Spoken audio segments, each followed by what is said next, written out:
올해가 제가 결혼한 지 37년이 됩니다. 지난 주일 그 결혼 기념일을 보냈습니다.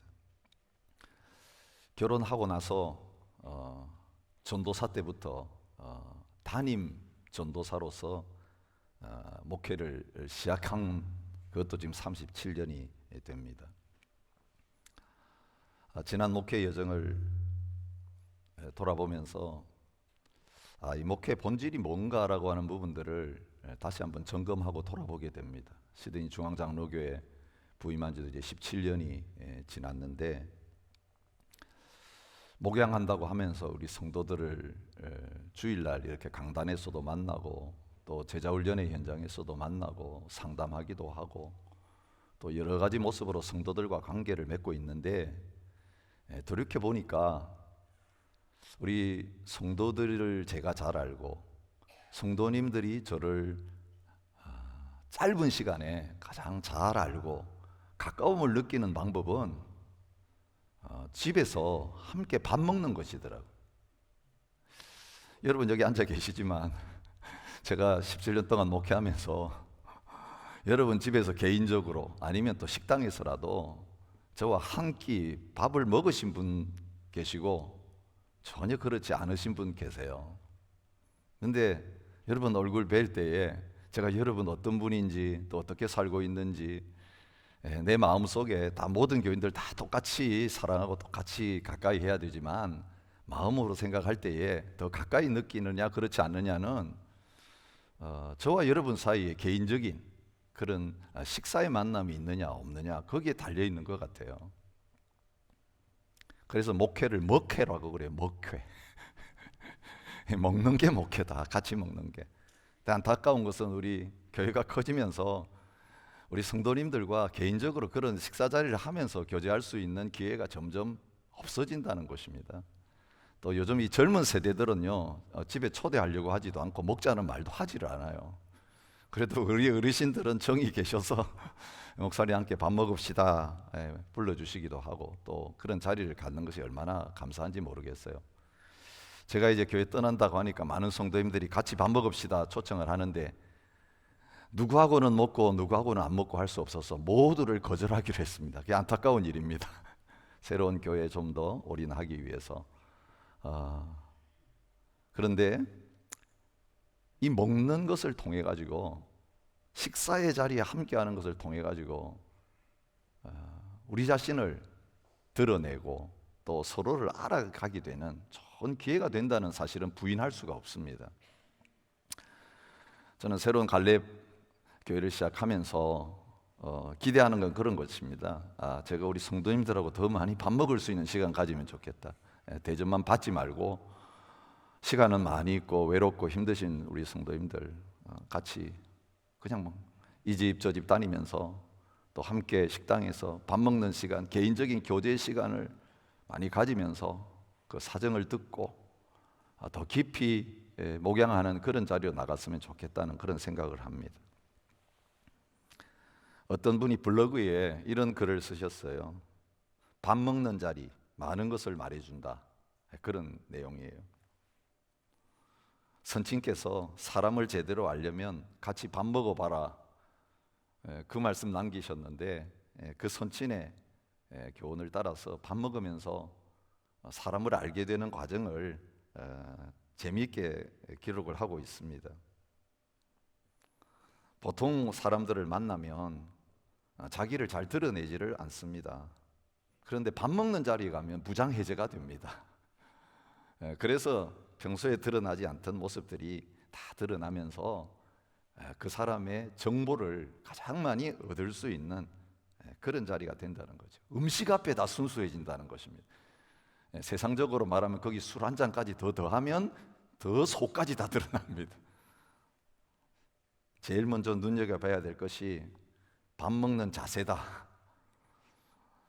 밥을 앞에 두고 감사하는 마음을 가진 사람 있는가 하면, 밥을 앞에 두고 불평하면서 산만한 사람이 있는데 그게 그 사람의 성품을 드러낸다, 그렇게 말합니다. 재미있는 것은 숟가락 젓가락을 어떻게 쥐는 모양 따라서 사람을 분별할 수 있습니다. 많은 사람들이 숟가락, 젓가락 제대로 지지 못하는 사람이 많은데 그런 사람들은 대부분 가정교육이 부족한 사람이라 그렇게 말합니다. 좋은 반찬 나올 때 순식간에 혼자 해치우는 사람이 있고 다른 사람에게 그 좋은 걸 다 양보하는 사람이 있는데 그 사람의 욕심이, 독점력이 거기서 드러난다고 말합니다. 밥 먹는 속도가 사람을 말해줍니다. 상대를 생각하지 않고 후다닥 식사를 끝내는 사람이 있고 함께 보조를 맞추면서 끝까지 이야기를 하면서 함께 가는 사람이 있습니다. 독선적인 사람이냐 아니냐가 드러나죠. 밥 먹고 떠난 자리, 그 사람을 말해줍니다. 그냥 모든 걸 어지러 놓고 가는 자리가 있는가, 떠난 사람이 있는가 하면 그래도 식당이라도 깨끗하게 잘 정돈해 놓고 떠나는 사람이 있습니다. 떠난 자리가 그 사람을 말해줍니다. 밥 먹어보면 어느 지역 사람인지 선호하는 반찬을 보면서 알 수 있고요, 경제력을 알 수 있고, 대화를 나눠보면 그 사람의 지적인 수준도 드러납니다. 그리고 건강 상태도 나타납니다. 숟가락 놓았다, 그게 이제 하나님 앞에 부름받을 날이 가까웠다는 증거입니다. 그날이 가까울수록 밥맛이 없어집니다. 식욕이 생기지 않습니다. 이 식욕처럼 강력한 욕망이 없어요. 마지막까지 남아있는 게 우리 식욕인데 함께 식사해 보면 그 식사하시는 거 보면서 아하, 건강이 어떠신가가 드러납니다. 오늘 예수님과 바리새인이 예수님을 집에 초청해 놓고 함께 식사하시는 내용을 오늘 우리 본문으로 읽었습니다. 예수님의 사역은 보면 밥 먹는 데서부터 시작하셔가지고 밥 먹는 데서 끝나는 사역인 것 같아요. 특별히 요한복음 보면 공적 사역 시작할 때 어디서 시작했습니까? 가나의 혼인잔치에서 시작했습니다. 잔치집, 밥 먹는 자리였습니다. 요한복음 마지막은 어디서 끝납니까? 부활하신 예수님이 갈릴리 바닷가에 찾아가셔가지고 바닷가에 숲을 피워놓고 떡 굽고 잡은 고기 가져오라 그래가지고 제자들과 아침 식사를 같이 하는 것으로 끝나는 것을 보게 됩니다. 예수님은 초대를 받으셨을 때에 너나를 가리지 않고 그 초대에 응하셨던 것 같습니다. 죄인들이 오라 그래도 가셨을 뿐만 아니라 그 당시 종교 지도자들, 의롭다고 하는 바리새인이 오라고 해도 예수님께서는 거절하지 않고 가셨어요. 오늘 이 자리 말고도 7장에 11장에 바리새인이 초청했을 때에 바리새인의 집에 들어가 가지고 예수님이 같이 식사하셨다라고 하는 내용이 나와 있는 것을 봅니다. 근데 공통적인 게 있습니다. 바리새인들과 식사했는데 그 바리새인들과의 식사의 자리가 참 예수님에게는 불편한 자리였고요, 예수님을 VIP로 초청해 놓고는 사실은 예수님을 제대로 대접해 주지 못하는 그런 모습이 바리새인들의 식탁에서 나타나고 있는 것을 볼 수 있습니다. 식사 자리에서 영성이 드러납니다. 그 사람의 믿음이 어떤 믿음인가가 나타나는 것을 보여줍니다. 그리고 예수님은 그 식사 자리에서 밥 한 끼 먹고 끝내지 않으시고 그 자리를 밥상머리 교육하는 자리로 만드세요. 식사하신 다음에 너희들 초대받았을 때 어떻게 해야 되는가? 너희들 어떤 사람 초대해야 되는가? 이 밥 먹는 그 자리에서 이 식사 초대하고 초대받는 이 일을 통해서 그들의 영성과 그들의 믿음이 드러나야 된다는 걸 말씀하십니다.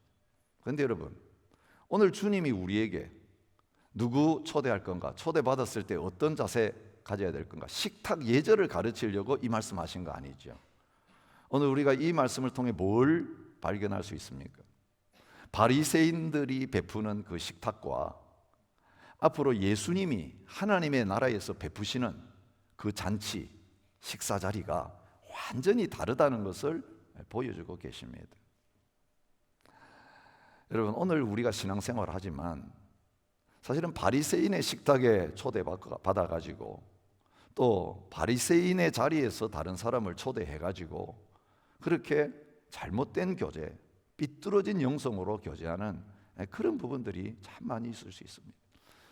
여러분, 뭐 코로나 때문에 저희들이 지금 밥은 먹지 못하지만 사실은 예배 드릴 때 우리의 영성이 드러나는 게 아니고, 예배 끝나고 식탁의 자리에 가서 누구하고 앉아 있느냐, 그 식사 자리에서 무슨 이야기 하느냐, 어떤 모습으로 밥 먹느냐, 그게 사실 우리 시드니 중앙장로교회 또 우리 성도님들의 실제적인 영적인 모습이 그대로 드러나는 그런 현장이죠. 오늘 저희들의 가정과 저희들의 개인적인 삶뿐만이 아니라 우리 교회 안에서 날마다 주님과 식사하는 그 아름다운 잔치, 주님의 식탁에 초대받고 사람들을 주님의 식탁으로 초대하는 그 아름다운 잔치의 모습이 주님 오시는 그날까지, 하나님 나라의 잔치에 참여할 때까지 계속 되어지는 은혜가 저와 여러분에게 있으시기를 주님의 이름으로 축복합니다. 여러분, 이 바리새인의 식탁 예수님 초대받으셨는데 그들의 어떤 믿음이 오늘 말씀에 드러나고 있습니까? 1절 보십시오. 안식일에 예수께서 한 바리새인 지도자의 집에 떡 잡수시러 들어가시니 그들이 엿보고 있더라. 여러분, 예수님 초대해놓고 뭘 하려고 했습니까? 예수님에게 식사 대접해놓고는 예수님 말씀을 들으려고 한다든지 예수님으로부터 은혜를 누리려고 한다든지 그런 마음이 없어요. 이 예수가 어떤 사람인가? 무슨 말을 하는가? 무슨 행동을 하는가? 엿보기 위해서 예수님을 보고 있었던 거예요.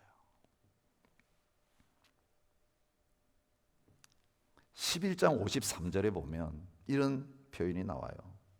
거기서 나오실 때에 서기관과 바리새인들이 거세게 달려들어 여러 가지 일을 따져 묻고 그 입에서 나오는 말을 책잡고자 하여 노리고 있더라, 이런 거죠. 여러분, 이런 겁니다. 여러분, 오늘 말씀의 양식을 먹잖아요. 설교자가 써서 말씀의 양식을 먹는데 드시는 분이 있고 안 드시는 분이 있어요. 오늘은 무슨 메뉴냐? 오늘은 맛이 어떠냐? 은혜가 있느냐 없냐? 소리가 높으냐 낮으냐? 설교가 기냐 짧으냐? 무슨 옷을 입고 무슨 넥타이를 메고 나왔냐? 등등. 여러분, 오늘 이 말씀의 잔치, 하나님 나라 잔치에 왔지만 여러분의 마음 자세가 예수님 초대해놓고 예수님에게 그 정도 했으면 다른 사람들에게는 어떻게 했겠어요? 종교 지도자들인데 흠을 잡아내고 비판하고 정죄하고 판단하고, 거기 사람들을 다 얽어매기 위해서 사람들을 만나고 사람들을 관찰하고 말을 듣고, 이들이 하나님을 가장 열심히 섬기고 성경 지식이 가장 많은 사람이었는데 예수님 오셨을 때에 가장 가까이 예수님 말씀 제일 많이 들은 사람인데 결국 예수님 십자가에 못 박고 죽이는 자리에 가게 된 이유가 어디 있는가? 이 영성 때문에. 주여 주여 하고 우리 주님과 식사 같이 했지 않아요? 우리 늘 주님 앞에 있었는데 그럴 때 그렇게 주님 앞에 대답했지만 나는 너를 모른다. 물러가라. 불법을 행한 자다. 물러가라. 그렇게 주님으로부터 인정받은 사람들 중에 대표적인 사람이 바로 이 바리새인들입니다. 그것만이 아닙니다. 청함을 받은 사람들이 높은 자리 택함을 보시고 7절에 그렇게 말하고 있습니다. 어디에 초청받을 때 가장 그들이 관심을 가지는 게 뭐냐면 내 자리가 어떤 자리냐는 거예요. 여러분, 상석이 있고 하석이 있어요. 이스라엘 나라에는 식사 자리 할 때. 여러분, 정치인들 이렇게 데려다가 무슨 행사하는 한인의 행사에 가보면 그 행사하시는 분들이 제일 힘들어하는 게 뭐냐면 정치인들이 와가지고 서로 높은 자리 달라는 거예요. 또 인사하는 무슨 축사하는 시간 가지고 내가 첫 번째, 저 사람은 나보다 아래에 삽니까 두 번째, 막 자기들끼리 싸우는 통에 결정해야 될 건 초청한 사람인데 힘들다, 그런 말들을 많이 하는 걸 봅니다. 교회도 그럴 수 있습니다. 믿음의 사람들의 자리도 그럴 수 있습니다. 화 있을진저 너희 바리새인들이여, 너희가 회당의 높은 자리와 시장에서 문안받는 것을 기뻐하는도다. 늘 대접받기 원하고 높은 자리에 앉아있기 원하고 존경받기 원하는, 그렇게 사람들에게 인정받을 수 있다면 겉으로라도, 속은 무덤 같아도 겉으로는 회를 칠해놓고 그럴듯하게 사람들에게 나타나는 외식에 빠지는 사람들이 바로 이들의 모습이었습니다. 식사 자리에서 그게 나타났습니다. 들어오자마자 어느 자리에 앉아야 되는가, 근데 제일 높은 자리로 먼저 가는 이 모습. 또 한 가지가 드러납니다. 12절에 예수님이 교훈하시면서 말씀하신 거 보면 알 수 있습니다. 가만히 보니까 거기에 와 있는 사람들이 다 괜찮은 사람들이 와 있습니다. 내가 점심이나 저녁이나 베풀거든 벗이나 형제나 친척이나 부한 이웃을 청하지 말라, 그런 거 보니까 지금 바리새인의 식사에 초대받아 가보니까 예수님만 와 있는 게 아니라 거기에 많은 사람들 같이 초대했는데 누구를 초대했는가 보면 그 사람을 알 수 있어요. 거기에 다 괜찮은 사람들이 와 있었습니다. 초대 한번 받으면 그 다음에는 또 초대해 줄 사람들을 다 부른 거죠. 어떤 영성이 드러납니까? 뭔가 내가 선을 행하고 뭔가를 하고 나면 다시 리워드를 받으려는 영성이에요. 보상 심리예요.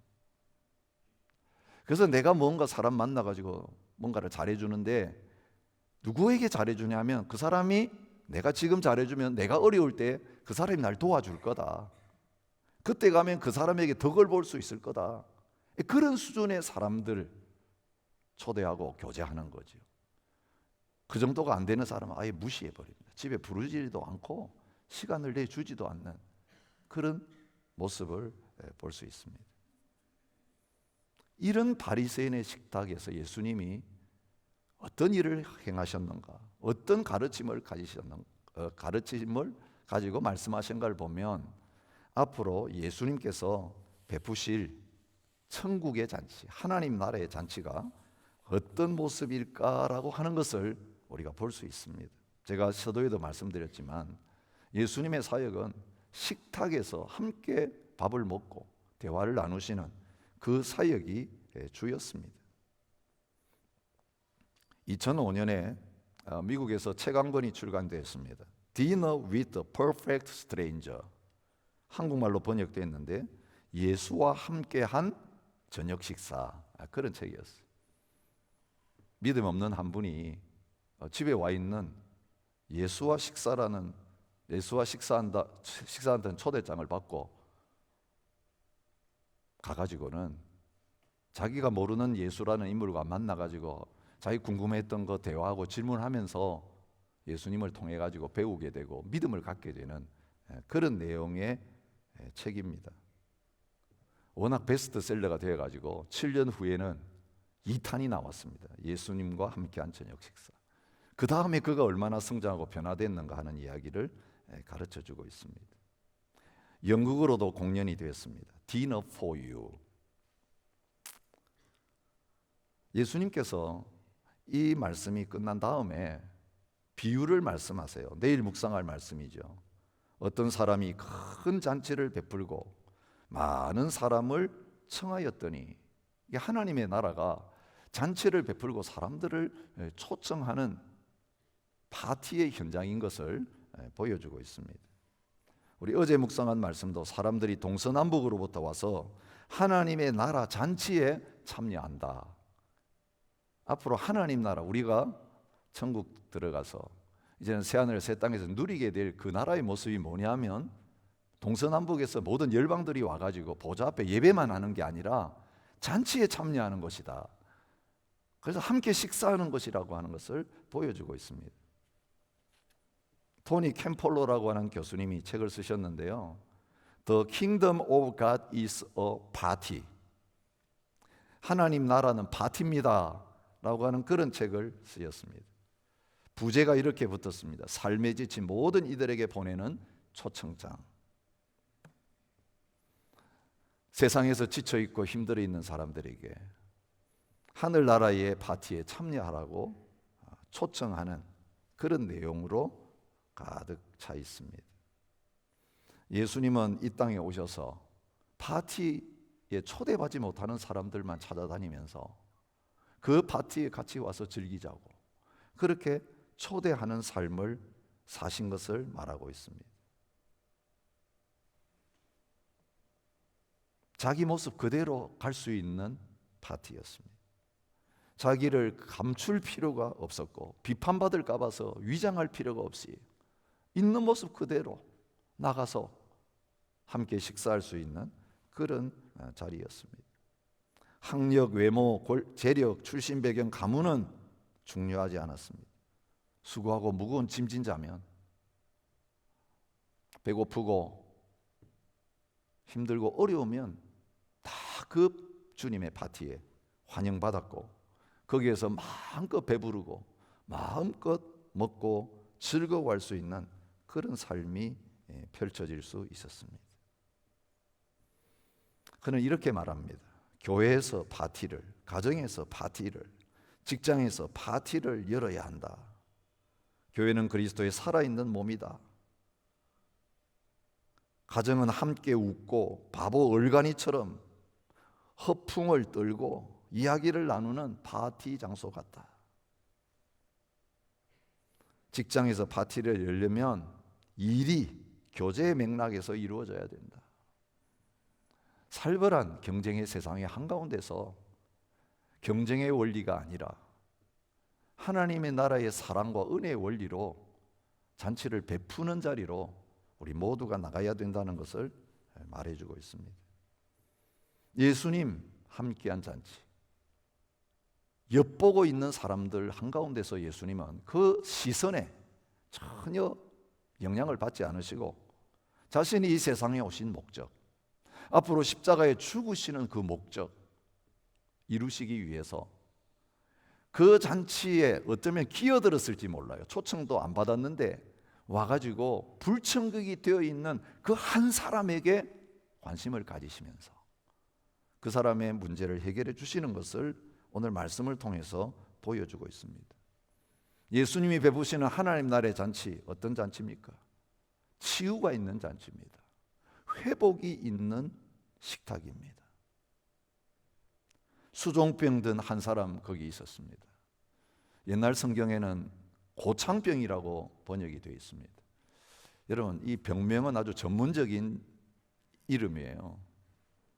다른 복음서 기자들은 이렇게 구체적인 병명을 기록하지를 않았어요. 누가만 기록을 했죠. 왜 그럴까요? 이 복음을 기록하고 있는 누가가 의사 출신이라서 그래요. 그래서 그 사람의 글을 보면 이 사람의 직업 나와요. 요즘 잘 들어보기 어려운 병이죠. 고창병 누가 걸린 거 들어보셨습니까? 수종병 들어보셨습니까? 이 딴 거 아닙니다. 몸이 붓는 병이에요. 부종이 생기는 병이에요. 손만 그런 게 아니라 다른 몸에 뭐 복수가 차는 것도 그런 현상일 수 있고 정상적으로 순환되어야 될 혈액이나 또 다른 몸의 액체가 순환이 잘 안 되고 또 안 빠져가지고 부어오르는 그런 현상이 뭐 때문에 부었는지는 설명하지 않지만 부어오르는 그게 다 드러나기 때문에 그렇게 증상을 나타내는 사람을 수종병 환자라고 부른 거죠. 안식일이었습니다. 마침내 사람들이 뭘 보았겠습니까? 이제까지 계속 여러분 복음서를 보시면 누가복음을 보시면 안식일에 병 고치냐 안 고치냐 안식일에 못할 일을 하냐 안 하냐 이 바리새인들은 예수님을 그냥 안식이라는 하나의 잣대만 가지고 재었어요. 이 사람 고치는가 안 고치는가 지금 비판적인 시각으로 바라보고 있는 한가운데서 예수님은 그 사람을 데려다가 고쳐 보내셨다. 안식일에 그렇게 말하고 계십니다. 안식일에 병 고쳐주는 것이 합당하냐 아니냐 질문을 하십니다. 누가 아들이나 소가 우물에 빠졌으면 안식일에 너 안 끌어내겠느냐 질문하십니다. 그들이 아무 대답도 못하니까 예수님 그렇게 하셨어요. 다른 사람에게는 엄격한 잣대를 갖다 대면서 자신들은 그렇게 살지 않는 이 위선을 드러내신 거예요. 여러분, 우리가 남을 제대로 비판하려고 하면 우리가 완벽하게 살아낼 수 있어야 비판할 수 있어요. 근데 그렇게 하실 수 있는 분은 누구밖에 없습니까? 온전하신 하나님밖에 없어요. 그리고 온전하신 예수님밖에 없어요. 그런데 예수님은 내가 심판하러 오지 않았다, 나는 구원하러 왔다고 하시면서, 여러분, 죄 때문에 다 병 걸리고 죄 때문에 어려움 당하고 죄 때문에 문제 생긴 사람들 왜 죄 지었어? 그렇게 말하지 않으세요. 내 죄를 용서한다 말씀하셨어요. 나도 너를 정죄하지 않겠다고 주님 말씀하세요. 그 마귀가 죄짓게 만들고 죄로 말미암아 생긴 모든 문제를 예수님은 치료해 주시고 다시 창조할 때 그 모습으로 회복시켜 주시는 그 사역을 하세요. 그러기 위해서 자신은 맞으셨어요. 자신은 질고를 겪으셨어요. 그게 십자가 사랑이에요. 선을 행하는 것과 악을 행하는 것, 생명을 구하는 것과 죽이는 것, 어느 것이 옳으냐 물으시면서 나는 선을 행하고 생명을 구하기 위해서 왔다. 안식일에 회당에서 사역하시면서도 한편 손마른 사람 회복시켜서 보내주시는 모습을 봅니다. 18해 동안 사탄에게 매여 귀신 들렸던 여인, 어제 말씀에는 매임에서 푸는 게 합당하지 아니하냐 그러면서 고쳐주십니다. 여러분, 육신적인 회복만 일어나는 게 아니라 예수님과 식사하면 영적 회복이 일어나요. 우리가 잘 아는 말씀이죠. 예수님 부활하신 다음에 엠마오로 가는 제자들, 낙심한 그 제자들, 예수님 따라다녔는데 부활을 안 믿었던 사람들 만나가지고 말씀으로 설명해 주신 다음에 이제는 같이 식사하십니다. 음식 잡수실 때에 떡을 가지사 기도해 주시고 떼 주시는데 눈이 밝아졌습니다. 육신적인 회복, 영적인 회복, 예수님 만나서 함께 교제할 때 일어나는 것을 보여주고 있습니다. 예수님이 베푸시는 잔치는 누구를 초대하는 잔치입니까? 잔치를 베풀거든 차라리 가난한 자들과 몸 불편한 자들과 저는 자들과 맹인들을 청하라, 그렇게 초청한 사람에게 이야기를 하시죠. 갚을 수 있는 사람만 초청한 그들에게 이런 사람 초청하라고 하시면서 이 사람들은 너 대접받고도 다시 불러가지고 초대할 능력이 없는 사람인데 이 세상에서 너희가 보상을 받지 못할 때에 복이 되는데 의인들이 부활할 때 하나님이 갚아주신다. 하늘의 상이 있다. 우리의 신앙생활의 보상은 땅에서 받는 거 아니에요. 교회에서 받는 거 아니에요. 직분자 선거할 때마다 힘든 이유는 딴 거 아니에요. 보상 심리 때문에 그래요. 제가 이렇게 많이 봉사하고 헌신하고 수고했는데 인정 안 해주셔서 너무 서운합니다. 직분자 선거만 그런 게 아니더라고요. 사람들이 알아주지 않을 때 서운해합니다. 근데 어디서 상 받으려고 합니까? 땅에서 다 받아가려고 합니다. 내가 주님을 이렇게 열심히 믿음으로 잘 섬겼는데 우리 집에 왜 이런 일이 생깁니까? 나한테 왜 이런 병이 생깁니까? 이것도 조금 주님 앞에 은혜에 비하면 아무것도 아닌 조그만 앞에 섬겨놓고 세상에서 다 받아서 누리려고 하는 이 보상심리 때문에 그래요.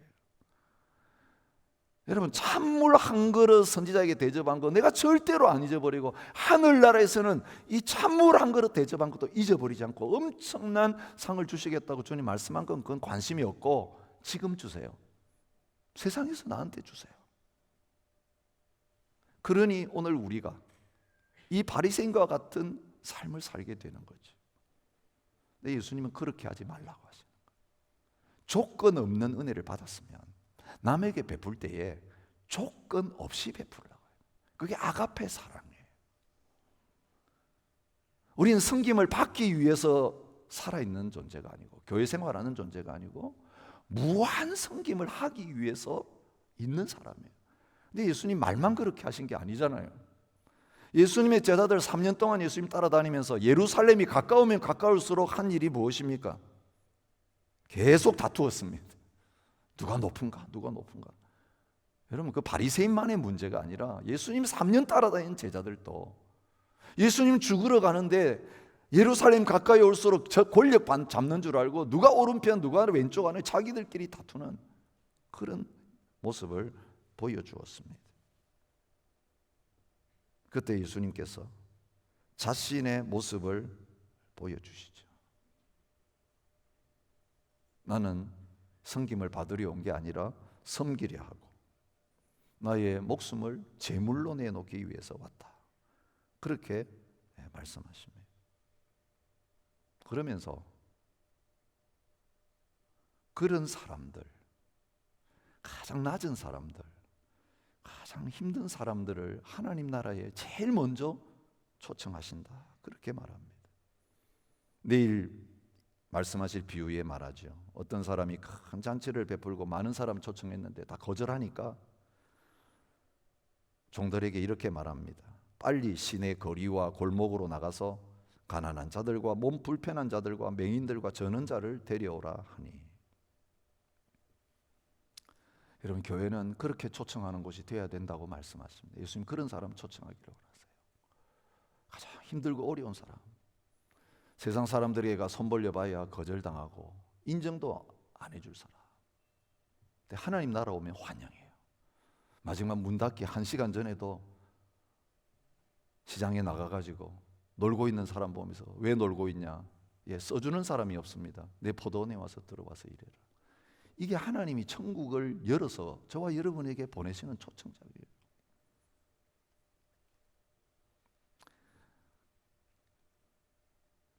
목사의 세계는요, 55세가 지나면 다른 교회 갈 걸 그만둬 꿈꾸지 말아야 됩니다. 청빙 모집 그 광고 나온 거 보니까 55세가 마지막 마지노더라고요. 55세까지. 세상도 그렇잖아요. 새로 뭔가 일해 보겠다고 잡식 해보신 분 계신지 모르겠습니다. 나이 들었다고 안 받아줍니다.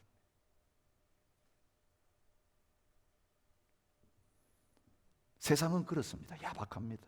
하나님의 나라는요, 가장 무능한 사람, 가장 악한 사람, 아무 가치가 없는 사람을 향해서 오라고 말씀하세요. 그들에게 초청하시고 또 우리가 그런 은혜를 받았으니 또 그렇게 은혜를 베풀며 살라고 하십니다. 주님 오늘 또 저와 여러분을 그 하나님의 나라의 잔치에 초청하고 계십니다. 무릇 하나님의 나라에서 떡을 먹는 자는 복되다. 15절 말씀에 그렇게 한 사람이 소리를 질렀는데 무슨 뜻으로 그런 말을 했는지 모르지만 그건 사실입니다. 여러분, 이 세상 살아가면서 어디에 초대받는 게 가장 복됩니까? 하나님 나라의 잔치에 초대받는 사람이 가장 복된 사람이라고 말씀하십니다. 하나님의 나라에서 떡 먹는 그게 복이다. 예수님과 함께 식사하는 그게 가장 큰 복이다. 그렇게 말씀하십니다. 요한계시록 19장 9절에 천사가 요한에게 말합니다. 기록하라. 어린 양의 혼인잔치에 청함을 받은 자들은 복이 있도다. 여러분, 세상 사람들이요, 이 사람하고는 꼭 한 끼 식사를 해야 되겠다라고 경매까지 벌이면서 달려드는 한 사람이 있죠. 제가 얼마 전에도 소개해드린 것 같은데 워런 버핏이에요. 20주년이 2019년이었어요. 2020년, 2021년 어떻게 됐는지는 기사가 안 나와서 제가 모르겠습니다. 버핏하고 한 끼 점심 식사 하는 가격, 그 사람이 경매로 따냈는데요, 역대 최고 가격인 456만 불이었습니다. 한국 돈으로 환산해 보니까 한 끼 점심 먹는 게 50억이에요. 암호화폐 트론을 창립했던 저스틴 선이라는 분이 낙찰받아가지고 사실은 그의 식사를 해야 되는데 몸이 아파서 그 다음 해인 2020년 1월 달에 식사를 했다고 합니다. 원래는 뉴욕 맨하튼 미드타운에 있는 스테이크 전문 식당 스미스 앤드 월런스키에서 점심 식사를 하는데, 그렇게 비싼 돈을 주고 식사를 하는데도 나오는 메뉴는 고급 갈비 가격이 1인당 59달러, 칵테일은 한 잔에 18달러. 그런데 그 시간 만나가지고 정보를 알고, 그죠? 투자하기 위해서 그렇게 달려드는 거죠. 사실 이분은 20년 동안 그 일을 하면서 그 돈 받아가지고 다 자선단체에 다 기부했습니다. 자기가 가진 게 아니라. 그래서 기부하기 위해서 자기의 유명세를 활용한 거죠. 여러분,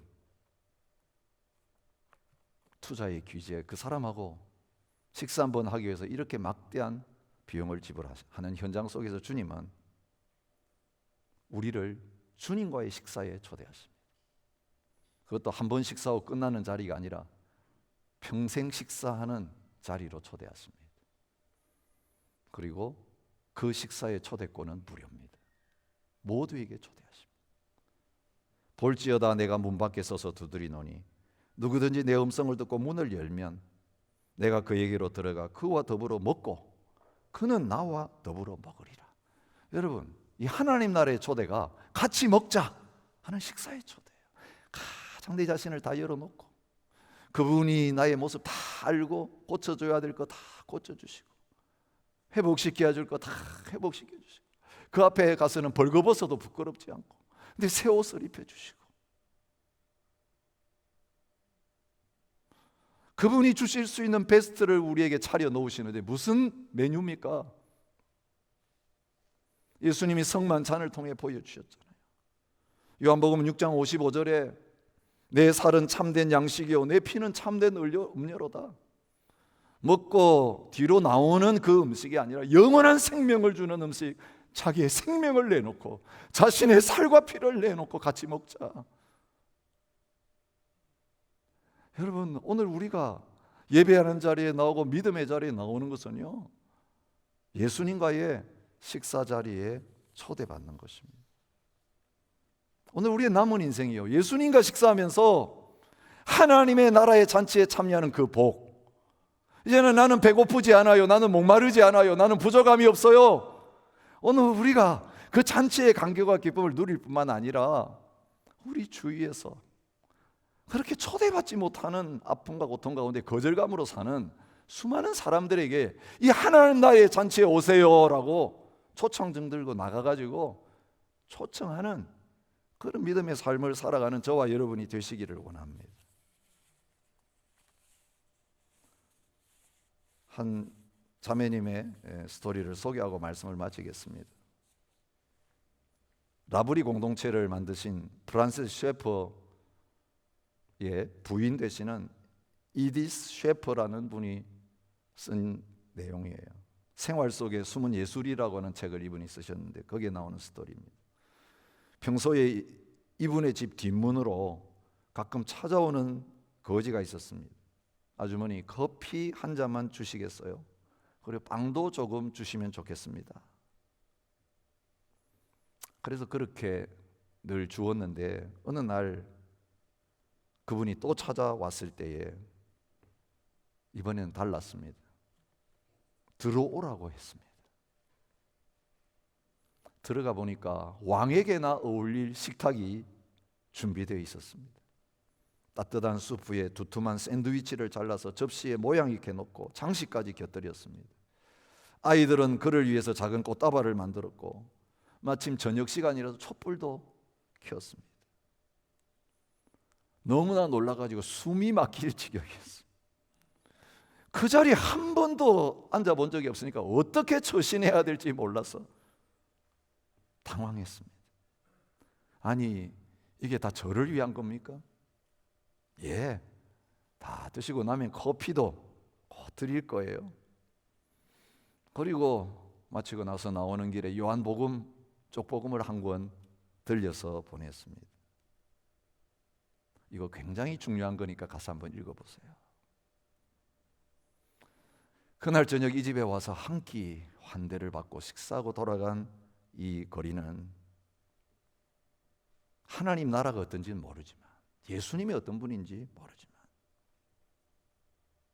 그 가족 안에서 한 끼 식사하고 나서는 하나님이 나를 사랑하는구나, 나 같은 거지도 하나님 나라에 초청하시는구나, 그것을 느끼고 그 하나님 나라의 초청장을 받아들이는 그런 자리에 갔다고 합니다. 여러분, 누구하고 만나가지고 어떤 식사를 베푸느냐, 이것이 하나님의 나라를 맛본 사람인지 아닌 사람인지를 결정해요. 대접받는 식사 자리에 가는 걸 좋아하느냐, 대접받지 못하고 가서 종으로 섬겨야 되는 식사 자리가 나에게 더 좋은 자리냐? 우리가 누구의 초청을 받고 어디에 가기를 좋아하고 누구를 우리 식사에 초청하는가가 하나님의 나라의 영성을 드러내는 것이라고 말씀하십니다. 여러분, 오늘도 저와 여러분을 주님은 자신의 식탁에 함께하자고 초청하십니다. 주님의 이 부르심의 음성을 듣고 기쁨으로 그 주님의 잔치에 참여해서 마음껏 먹으시고 마음껏 마시고 마음껏 누리시고, 그리고 이 잔치의 기쁨과 감격으로 이 세상에 나가서 마음껏 파티를 벌이는데, 진짜 파티가 없는 곳에 가서 파티를 벌이고, 그 파티를 한 번도 맛보지 못한 사람들에게 하나님 나라 파티 이런 겁니다. 실제로 밥 먹이면서 그들과 함께 시간을 보내면서 이 하나님 나라를 증거하는 저와 여러분과 저희 교회가 될 수 있기를 주님의 이름으로 축복합니다. 우리 함께 찬양하면서 주님 앞에 나가십시다.